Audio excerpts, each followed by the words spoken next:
lot of sunshine now that we're back in our afternoon time, because this morning there was just a lot of cloud cover and a lot of those nearby storms.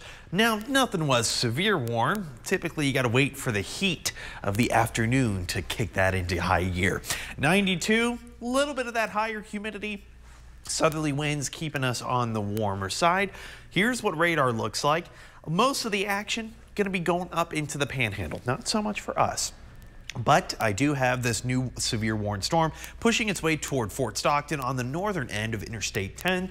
It's going to be severe warned for the next 30 minutes, and I'm looking at about $half sized hail, 1.25 inches in diameter, and about 60-mile-per-hour wind gusts. We'll be keeping our eye on it. I'm not looking at anything super crazy in terms of strong to severe storms. Some of these stronger storms are pushing their way out of New Mexico, just outside of our region, and heading up toward Lubbock. That's where the majority of the severe weather is going to be expected for today. We're only under that level 1 risk, and the main threat is going to be along Interstate 10. Small wind gusts and some small-sized hail. We'll be keeping our eye on it just in case anything decides to, throw a wrench into our operation. West Texas is known for that. Here's the overnight forecast. Not too bad. Mix of those 60s and 70s. 71 for Midland, Fort Stockton, and for Ozona. Big Lake at 70, same for Odessa.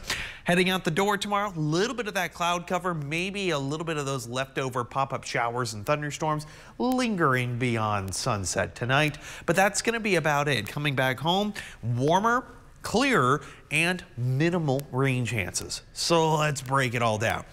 Here's what I'm watching. A couple of these storms possibly pushing their way into the Permian Basin by the later part of tonight, and then maybe another quick little round in the North Permian Basin. I mean, we could always use some rain. I'm not going to complain about that. As long as it stays subsevere, I am quite happy with that. Tuesday morning, not a whole lot going on. Clear skies for most of the day, but by Tuesday night, here's something interesting. A cold front comes through. You can kind of see the line right here, mainly south of Interstate 20. It's where northerly winds are, southerly winds are. That front might spark up a couple of showers, mainly south of San Angelo, but also for our southernmost regions right along the Rio Grande. That's going to be about it, though. That's basically your rain chance for Wednesday. It's going to be early Wednesday morning, and then the rest of your Wednesday, you are nice and clear.